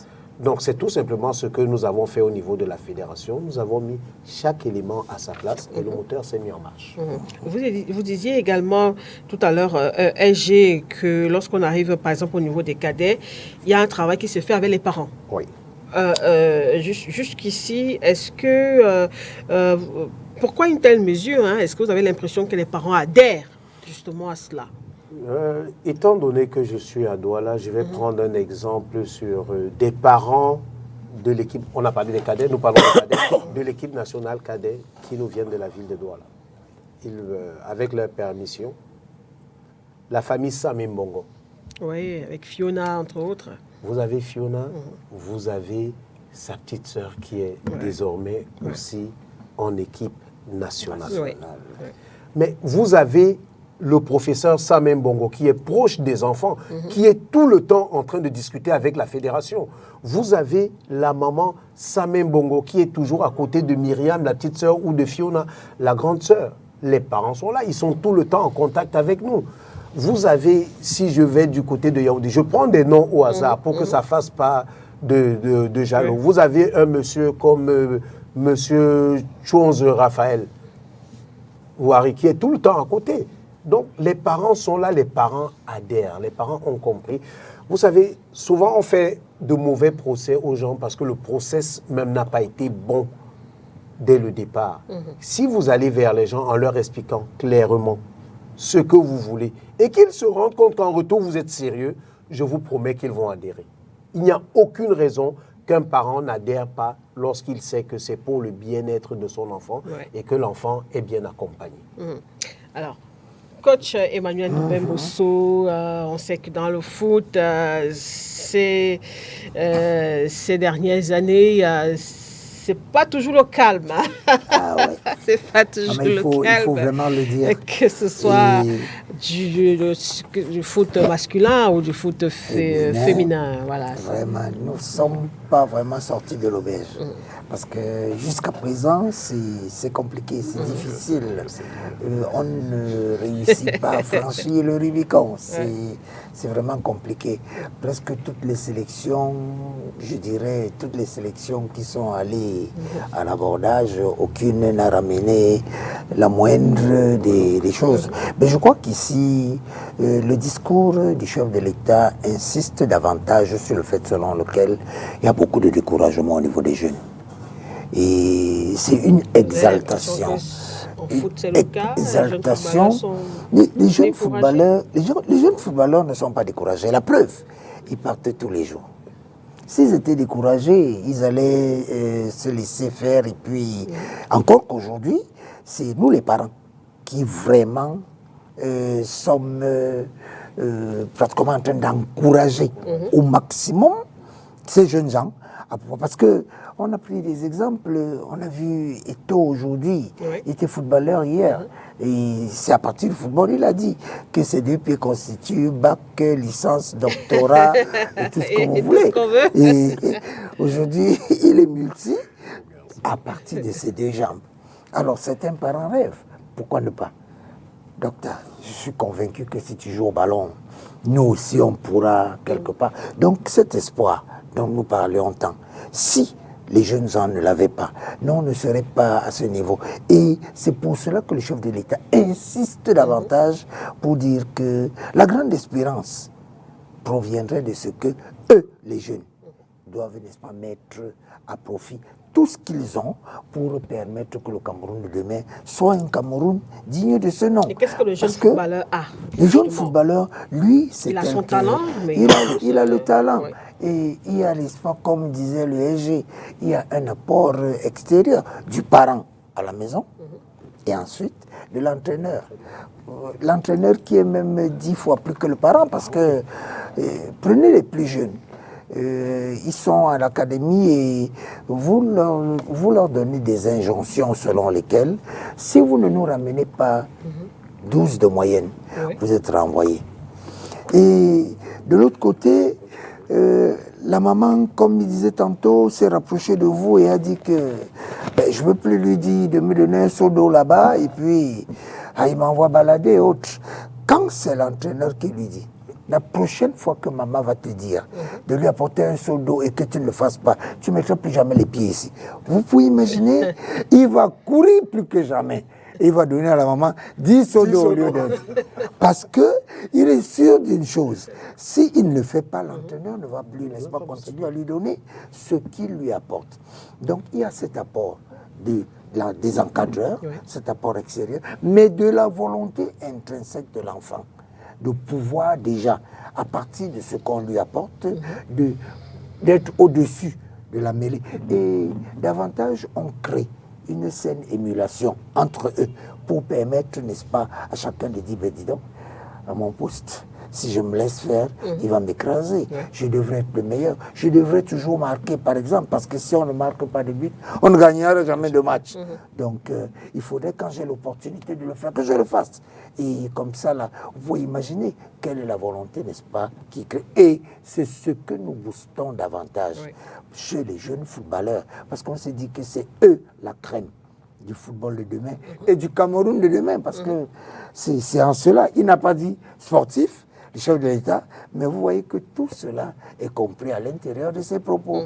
Donc nous y arriverons n'importe comment. Donc il faut seulement que nous apportions un plus à ce niveau aux jeunes gens, et à partir des académies, ils seront des professionnels accomplis demain. Et on a, ces derniers temps aussi, beaucoup décrié, peut-être la qualité de formation. On vous parle des académies, des centres de formation. Emmanuel Ndoumbe-Bosso, vous qui êtes sur le terrain, est-ce que vous avez l'impression qu'on a le cadre qu'il faut, on a les centres de formation qu'il faut pour ces jeunes footballeurs-là? Nous avons fait des efforts dans ce sens. Je prendrai le cas du littoral, le cas de Douala particulièrement, où le conseiller technique régional et le conseiller technique départemental ont mis sur pied. Parce qu'on s'est dit que la formation, c'est à la base. Et si elle n'est pas bien faite, automatiquement, c'est foutu. Alors, il fallait donner à ces encadreurs des jeunes le strict minimum requis qui devrait leur permettre de ne pas perdre les jeunes gens, n'est-ce pas, qu'ils vont encadrer demain. Donc, on a multiplié, on a fait des efforts pour que les jeunes aient les jeunes encadreurs. Parce que là, vous disiez tout à l'heure, la formation des formateurs. Tout à fait. S'il n'y a pas de formation des formateurs au niveau des jeunes, automatiquement, ce sera plat. Et on n'aura pas, n'est-ce pas, le meilleur, c'est-à-dire la crème de ce qu'on va rechercher demain. Parce que c'est fait à partir de la base. À partir de cette formation, on a vu, à l'époque, n'est-ce pas, les gens, vous passez, vous regardez un jeune en train de travailler, il fait faire aux gens de moins de 10 ans, de 12 ans, ce que les gens de 18 ans font. Vous attendez quel résultat? Automatiquement, ou vous allez, n'est-ce pas, écraser une carrière, vous allez briser, n'est-ce pas, un élan, et vous allez voir un enfant, il est rabougri, il n'arrive plus à grandir normalement, parce qu'on lui a fait faire des exercices qui n'étaient pas adaptés à son âge, et même, n'est-ce pas, à sa catégorie. Donc, il faudrait, n'est-ce pas, que nous donnions à ces formateurs la possibilité d'avoir le strict minimum requis pour que, à la base, ce soit bien. Et aujourd'hui, quel regard que vous portez sur le foot jeune, de manière globale? Ça évolue quand même. Nous avons un chantier immense. C'est un chantier immense. Et pour vous dire, beaucoup de jeunes académiciens sont partis. Nous sommes ici à l'annexe numéro 2 du pro. Beaucoup, ils sont partis, ils rentrent, n'est-ce pas, dans les centres de formation, des grandes équipes de l'autre côté, et quelques temps après, si je prends un exemple, nous avons tous vu le jeune Kofan, qui, Baleba, qui est parti, et puis, donc c'est encore même Naguida, qui est parti quand, ainsi de suite. Donc vous voyez que c'est tous des académiciens hier, ici, mais qui, à peine arrivés de l'autre côté, ont, n'est-ce pas, explosé, et ils reviennent rapidement. Bon, c'est vrai quand même qu'au Cameroun, il faut encore le dire, on a vu le jeune Koto qui était à PGS hier, mais qui était passé inaperçu complètement, mais à peine a-t-il franchi les frontières qu'il est revenu, et est revenu en force. On a vu son coéquipier, c'est vrai que lui encore, il faisait déjà de bonnes choses avec Coton, comment on l'appelle, celui Tché Malone, qui est tel que lui, quand même, on l'a vu avant qu'il ne parte, n'est-ce pas, il était déjà assez sérieux. Mais vous comprenez que si la base est faussée, automatiquement, on n'aura pas de bons produits comme ceux-là. Et la preuve, c'est qu'aujourd'hui, cette équipe nationale, on n'a pas vraiment franchi le cap des quarts de finale, parce qu'à ce niveau-là, regardez tout ce que nous avons rencontré. On a rencontré des hommes pétris d'expérience, matures. Et c'est ça qui nous a manqué. Parce que là, c'est vrai, le talent seul ne suffit plus. Il faut ajouter à cela de l'expertise, de la maturité et surtout, maintenant, n'est-ce pas, la force de caractère qui devrait, n'est-ce pas, nous permettre de franchir le cap où nous nous sommes arrêtés. Ça nous a manqué. Ça nous a manqué. Alors, Sa Majesté, est-ce qu'au niveau des sports mécaniques, on parlait des centres de formation, des académies, est-ce que ça existe? Sinon, comment est-ce que, en termes de formation, à votre niveau, comment est-ce que ça s'organise au niveau de la moto? C'est un sport qui est exigeant en termes d'infrastructure, déjà, il faut le mentionner. Et les pratiquants n'ont pour seule infrastructure que les nationales, la plupart du temps dégradées. C'est-à-dire que c'est des machines qui sont conçues pour rouler sur une route bien faite. Parce qu'il y a un problème d'infrastructure. Il y a un problème d'infrastructure. Donc, ça, c'est l'un des problèmes. Je pense que le problème le plus important est celui sur lequel nous accrochons le plus, c'est celui d'un cadre, le cadre légal pour développer cette discipline sportive qui prend de l'envergure dans notre pays. Parce que ces gars qui courent viennent des 10 régions du Cameroun. Viennent des 10 régions du Cameroun. Donc, sans le cadre légal, c'est vraiment difficile. On ne peut même pas encore parler d'académie. Parce que les gars qui courent, ils sont soutenus, je veux dire, ils ne sont soutenus par personne. C'est des passionnés. Ils courent avec leur machine. Vous imaginez un peu. Les gars courent avec leur machine. Donc, alors que les académies ont un minimum d'équipement. Bien sûr. Et à chaque édition du Grand Prix, nous recevons des invitations, des sollicitations des fédérations structurées occidentales qui voient que les gars s'intéressent véritablement à cette discipline. Mais à chaque fois, les gars ne peuvent pas se déplacer parce que ces fédérations n'ont pas d'interlocuteurs existants au Cameroun. Donc, quand vous partez demander les visas, voilà, je veux dire, à chaque fois, c'est cette question-là qui bloque tout. C'est vrai, la Fédération française vous invite, il vous envoie tout un package, des activités, le programme, tout est là-dedans, mais qui est son interlocuteur au Cameroun? Est-ce que vous avez essayé de mettre quand même sur pied une fédération? Nous avons rempli toutes les démarches.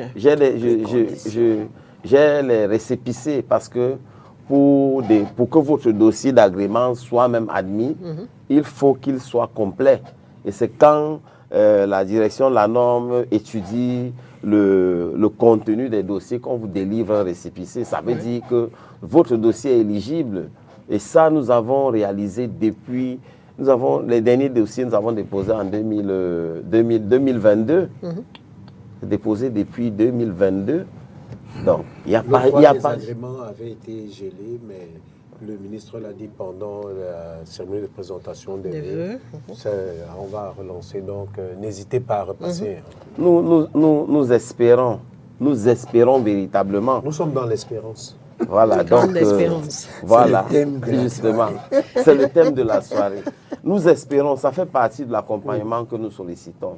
C'est-à-dire que si nous avons le cadre, les gars à l'étranger, je reste, on m'appelle le Grand Prix Moto du Cameroun, c'est un concessionnaire qui me fait un message.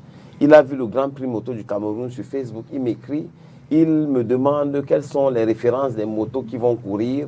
Il dit, OK, je t'envoie sur les références que tu m'as envoyées, je t'envoie des pièces, des plaquettes de frein, la pneumatique, tout ça. Ouais. Les gars veulent véritablement aider cette discipline à se développer, se déployer ici. Je me rappelle quand le français est arrivé en 2022, il devait courir avec l'une de mes motos, une Yamaha Crossplane, 1000 cm3, sauf qu'il ne savait pas véritablement, il n'avait pas tous les détails sur la moto. Il était en France. Je lui ai envoyé, parce que la moto avait quelques pannes, et je lui ai envoyé une liste des pièces que moi, je voulais commander en France.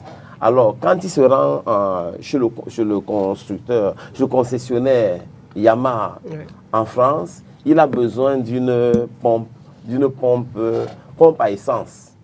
Alors, on lui demande la pompe à essence. Là, on lui demande la référence, il ne sait pas. Et on lui pose donc la question, c'est pourquoi il dit il va au Cameroun pour le Grand Prix moto. Et quand je lui envoie donc la référence, je vous assure, Yamaha France m'a offert une pompe à essence neuve et plein d'autres accessoires. Vous voyez, les gars comme ça, ils veulent véritablement accompagner cette discipline. Quand les gars invitent, ils veulent véritablement que nos gars sortent un peu de ce cadre pour vivre véritablement ce que c'est, parce qu'ils voient à travers les vidéos, on en voit. Mais je pense que si le cadre légal est acquis, est obtenu, nous, avec la collaboration avec, ces autres fédérations ou même les constructeurs, les concessionnaires qui nous soutiennent, je crois qu'elle va s'amplifier et on pourra peut-être tomber sur auprès de peut-être même des mécènes qui peuvent nous aider à mettre sur pied ces académies, parce que véritablement c'est une machine qui ne se pilote pas comme des motos ordinaires. Elle nécessite un minimum de formation, parce que au Cameroun, il y a des gars qui se sont offerts cette machine par plaisir, et le même jour, elle les a tués. C'est une machine qui est très agréable. Elle est 10 000 fois plus sûre qu'une voiture quand vous savez l'utiliser, mais en même temps, elle est également extrêmement dangereuse. Nous sommes petits non-faiseuses de le bruit. Alors, c'est à peu près combien de formateurs? Est-ce que vous avez quand même des formateurs dans ce domaine-là? Oui, nous sommes tous des formateurs, tous les anciens, tous ceux qui ont de l'expérience ont quelque chose à apporter en termes de formation. Moi, je consacre beaucoup de temps et je suis volontaire. Chaque fois que je vais dans la rue et que je rencontre un nouveau visage sur cette moto, je l'approche toujours. Donc vous marchez, vous faites la détection. Oui, vraiment, il y a des moments où on prospecte véritablement.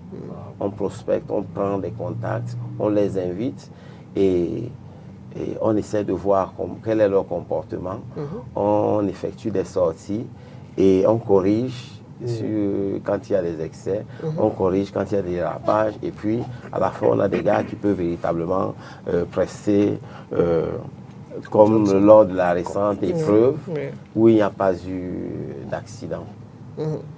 Et en termes d'entretien de ces engins-là, comment ça se passe? C'est comme les voitures. Oui, le problème, on a un problème, c'est un autre problème sérieux. L'ingénierie mécanique nous fait véritablement défaut.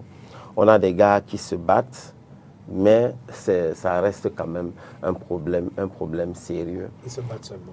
Ils se battent véritablement, ils se battent et on dit, on n'a pas de choix. Hein. Ce que moi je fais par exemple avec mes motos, c'est que j'ai des contacts en Occident auprès des références, parce que je suis propriétaire de 3 références différentes. Donc j'ai des contacts qui sont des spécialistes de ces références.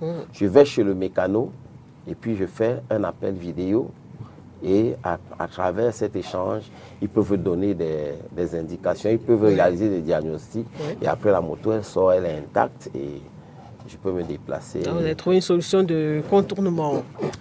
Exact. Et la plupart des gares, des anciens, ceux qui ont une expérience, le font également aujourd'hui. Du coup, ça forme les techniciens ici. Et justement, ça permet de rehausser également le niveau des techniciens. Parce que vous savez, c'est des machines qui sont mises à jour en termes de technologie et eux également, ils en bénéficient. Et finalement, c'est un sport très exigeant aussi, Président. Ça. Finalement. Oui, c'est un sport qui est très exigeant parce que la machine, elle coûte cher. Vous avez des motos, je ne vais pas parler du prix ici, mais c'est des machines qui coûtent cher. L'équipement également coûte très cher. Donc, vous avez, pour avoir un équipement homologué, il faut voir dans les 6 millions de francs CFA. Un équipement homologué de la tête aux pieds, oui. Ça coûte. Et Pourquoi qu'est-ce qu'il y a de si particulier dans cet équipement-là? C'est des équipements qui rassurent, ils ne sont pas homologués pour rien. Quand vous voyez les gars sur la piste, j'ai une botte référence Super Tech Air de Alpine Star qui a un chausson intégré. Ça fait que même si la semelle de la botte s'arrache, le pied reste intact, protégé. J'ai un casque LS2 qui est gonflable, c'est-à-dire que je peux y mettre, en plus de la protection du casque, je peux rajouter de l'air. Ça devient un airbag. Ça devient justement, ça fonctionne même beaucoup mieux qu'un airbag parce que l'airbag se vide instantanément après qu'il se soit déployé. Il se vide de l'air. Alors que ça n'a pas d'explosion, ça maintient véritablement la tête dans le casque. Vous avez également des combinaisons avec des airbags qui se déploient à l'explosion et qui protègent également le buste, le tronc, donc les parties, les points vitaux. Donc, tu comprends, selon le président. Classique, hein, non, et même le cuir, la qualité du cuir, ça coûte excessivement cher parce que ça résiste, le grade du cuir qui est utilisé, ça résiste véritablement. Donc, c'est un sport. Et c'est pour ça que c'est un sport élitiste. On dit très souvent c'est un sport de riches pratiqué par des pauvres. Mais tous ces équipements, il y a des bonnes volontés qui sont prêtes à soutenir. Nous espérons encore véritablement. Comme on parle des espérances de la jeunesse. Grandes espérances. Nous espérons que le cadre légal va être obtenu et pour nous permettre, parce que c'est vraiment pénible de faire. Nous sommes rendus à une 6e édition d'un grand prix qui crée autant d'attractions. Tout à fait. Et qu'il n'y ait pas de fédération. Peut-être avant de passer la parole au SG, je voudrais vous demander, on voit souvent des courses de moto, Grand Prix, vous parlez d'Abu Dhabi, on regarde la télé, et puis après, il y a toujours ce moment, ces accidents-là, je ne sais pas, comment est-ce que ça se produit, comment est-ce qu'on en arrive là? Et on voit le pilote, qui sort, qui ressort de là, parfois la moto est dans un état épouvantable. Dites-nous un peu, comment est-ce que ça se passe? Je vous ai parlé de l'exigence en termes d'équipement, de l'équipement de protection individuelle. C'est des équipements véritablement solides, mais qui ne vous garantissent pas à 100%. Tout dépend de l'intensité du choc ou même de son caractère. Donc, c'est des machines qui sont véritablement solides. C'est des machines qui sont très, très sûres. Mais il faut surtout être très discipliné. Moi, je demande souvent aux jeunes pilotes que j'encadre, vous faites comment pour faire des accidents avec ces machines? C'est des machines qui sont très sûres. Le public profane a peur, ça nous le savons. Mais il faut être très, très, très discipliné. C'est des machines qui permettent de développer un 6e sens très, très élevé. c'est des machines qui permettent de développer un sens de la vigilance très, très poussé. Donc, les accidents peuvent surgir parfois pendant une compétition lorsque le pilote perd un peu de sa concentration. Oui. Vous savez, quand les gars sont lancés sur une compétition, en dehors de la montée d'adrénaline, comme tous les compétiteurs, on est parfois très nerveux. On devient nerveux parce que il y a le stress, tout ça, on accumule. Cela peut créer des dérapages. Cela peut faire également perdre du contrôle pour le compétiteur qui, pendant la course, peut justement poser un acte mécanique excessif qui entraîne soit une sortie de piste ou peut-être même un guidonnage ou une erreur de pilotage. Donc tous ces facteurs sont souvent la cause des accidents, mais c'est des courses qui peuvent également se dérouler un peu comme celle de dimanche, sans accident. Ça dépend en même temps, parce que ici nous essayons de renforcer le règlement de la course en fonction de la piste. Parce que si vous avez une piste qui est étroite comme celle de Japoma et qui se rétrécit, parce que quand vous prenez, il y a une ligne droite sur le boulevard qui sort sur l'axe Douala-Yaoundé et juste avant, il y a une courbe et la piste se rétrécit.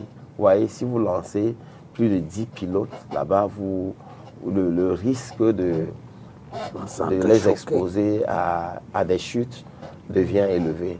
Donc, nous essayons et en même temps de renforcer le règlement de la course pour maintenir un niveau haut de sécurité.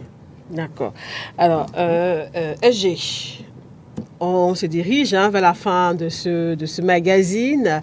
Au niveau de la Fédération camerounaise de judo, nouvelle année, nouvelle saison sportive, qu'en est-il de votre calendrier?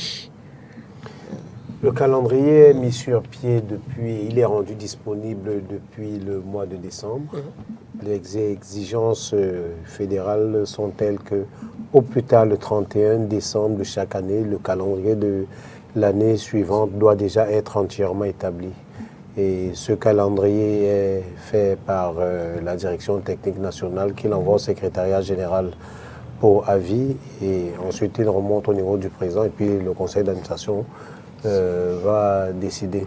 Quand le conseil d'administration n'a pas décidé, le bureau directeur lui s'assied et on décide. Donc le calendrier il est là.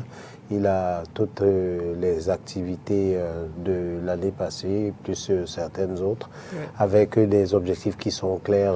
C'est positionner le plus grand nombre de Camerounais pour la qualification directe aux Jeux Olympiques. Ça va être très difficile. C'est pour ça que le niveau d'exigence a été très élevé. Et dans la réunion du 29 décembre avec les équipes nationales cadettes, juniors et seniors et leurs encadrements, nous leur avons dit merci pour ce qu'ils ont eu à faire tout au long de l'année passée, parce qu'il ne faut pas simplement taper dessus, il faut savoir reconnaître qu'ils ont fait de bonnes choses. Nous leur avons dit merci pour ce qu'ils ont fait.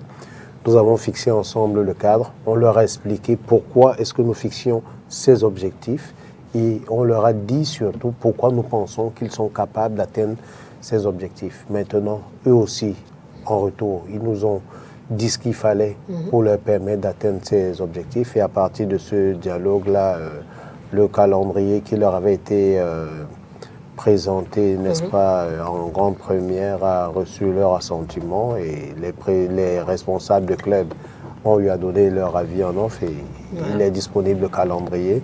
Donc la saison, comme vous le savez et vous l'aviez si bien dit, va s'ouvrir dans son aspect compétitif le 28. Ce sera parce qu'il y a quand même des activités avant. Il y a eu des activités avant, il y a encore des activités qui... Il y a même une première activité à l'international, l'Open de Casablanca. Avec une très belle prestation du Cameroun. Donc c'est pour ça que nous avons été très attentifs au discours du chef de l'État parce qu'on s'est dit on va entendre judo et puis on n'a pas entendu, on a dit c'est pas grave. Non, plus sérieusement. Non, plus sérieusement, nous avons commencé à travailler. Oui. Le Cameroun est une destination désormais très courue. Nous savons que nous avons la chance d'avoir toujours STV et nous avons fait une promesse sur ce plateau. Avant ce plateau, nous avons fait une promesse. C'était en direct d'Abidjan et nous reviendrons faire ensemble le bilan. Tout à fait. Alors donc on va rappeler que l'ouverture officielle de la saison sur le plan compétitif, voilà, c'est le 28 février, à la fin de ce mois de février 28, du côté du gymnase du lycée classique DDA. Voilà, c'est dans la Sanaga maritime, du 28 au 1er mars. Tout à fait. Voilà, 2 jours. Environ, cette fois-ci, on aura toutes les régions. Ben, vous savez, la dernière fois, en ouverture de saison, nous étions à 7 régions. 7 sur 10, je pense que c'est plus que largement la moyenne. Maintenant, vous savez, le Cameroun a des spécificités. Vous avez certaines régions qui peuvent ne pas venir, mais toujours est-il que ça va être de plus en plus couru parce que les régions qui ont été absentes se sont véritablement mises au travail et aujourd'hui, il est fort à parier qu'il y aura même une grande adversité qui viendra de ces régions pour celles qui pensent tenir de main de maître les rênes du judo camerounais. Et on voudrait bien, en quelques secondes, EG, pourquoi EDEA ces dernières années? EDEA depuis 2013, parce que déjà nous devons une fière chandelle à EDEA. EDEA est une région qui a beaucoup travaillé pour le judo camerounais, comme la région du littoral, parce qu'il faut dire que le judo est arrivé au Cameroun par la région du littoral, du côté de Konsamba, et du côté d'EDEA aussi. Il y a eu beaucoup de travail qui a été fait. Ça n'a pas souvent été reconnu à la juste valeur, et c'était une erreur que nous essayons de corriger, une injustice que nous essayons de corriger. Et il y avait beaucoup, comme nous avons dit, de jeunes qui y travaillaient, et je vais pour cela n'est-ce pas, penser à la mémoire de Maître Yengue Makanda fils, qui est parti, qui avait fait un très bon travail de ce côté. Aujourd'hui, on a des jeunes comme Yolande Tonga qui continuent de travailler dans cette région et nous allons continuer de les accompagner. Donc, le 28 février, du côté d'EDEA, ouverture officielle sur le plan de la compétition de la saison au niveau de la Fédération camerounaise de judo. Peut-être quelques rendez-vous importants cette saison? Il faut absolument noter dans le calendrier. Oui, déjà, commençons par noter le championnat d'Afrique qui aura lieu du côté du Kenya. Il faudra véritablement sortir les muscles, il faudra jouer gros bras et à partir de là, nous saurons quel est vraiment le ton de notre saison. Alors, au niveau, je voudrais bien, Sa Majesté, au niveau des sports mécaniques de la moto, il y a eu ce 6e Grand Prix du Cameroun. La suite, c'est quoi? Nous allons continuer à espérer. Et pendant ce temps, quand nous voyons tous ces fan clubs qui naissent autour des pilotes qui sont devenus des stars, nous n'allons pas interrompre ce bonheur auprès des sportifs. Quand nous regardons l'engouement de ce public, nous ne pouvons pas le sevrer aussitôt. Quand nous regardons les médias qui entourent, parce que les médias ont beaucoup porté cette discipline, nous pensons que se décourager n'est pas le bienvenu. C'est vrai, il y a eu beaucoup de difficultés qui nous ont souvent fait penser au découragement. Mais je vous assure, depuis que nous collaborons avec l'ONIES, nous pensons qu'il faut continuer. Il faut continuer à travailler. Il faut continuer à travailler.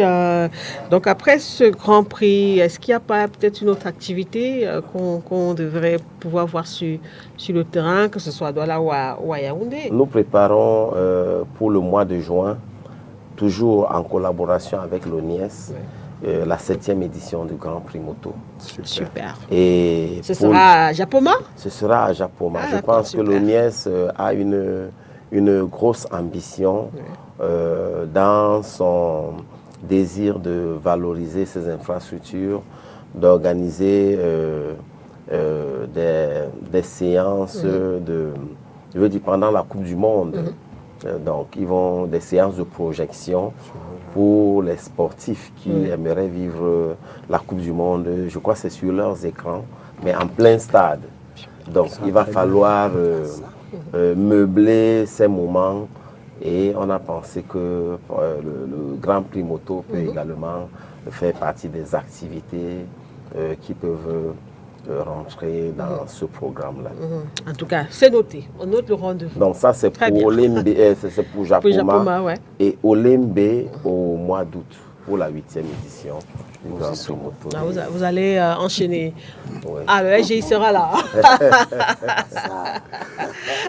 Alors, coach Emmanuel Ndoumbe Bosso, peut-être pour sortir, moi j'aimerais, pour répondre définitivement à la thématique de ce soir, comment est-ce que ces jeunes sportifs peuvent contribuer à l'avènement d'un Cameroun uni et prospère? Mais, vous savez, il y a un phénomène véritable. Et quand on dit un Cameroun uni et prospère, ça part de ce qu'à la base, il y a un travail bien fait, un travail accepté de tous, pour lequel nous allons, en grandissant, amener, n'est-ce pas, tout le monde à être d'accord avec, n'est-ce pas, les méthodes et surtout l'évolution au niveau du football. À ce moment, on pourra, n'est-ce pas, créer ce que, n'est-ce pas, dit le thème d'aujourd'hui, un Cameroun uni et prospère. Prospère parce que les résultats vont suivre. Vous savez, tant que les résultats ne suivent pas, la prospérité, elle n'existe pratiquement pas. Donc vous comprenez que c'est vraiment dans ce sens. Et je crois que tout part de ce que le travail est fait de façon continue. Parce qu'il ne faudrait plus, n'est-ce pas, qu'il y ait des découpages.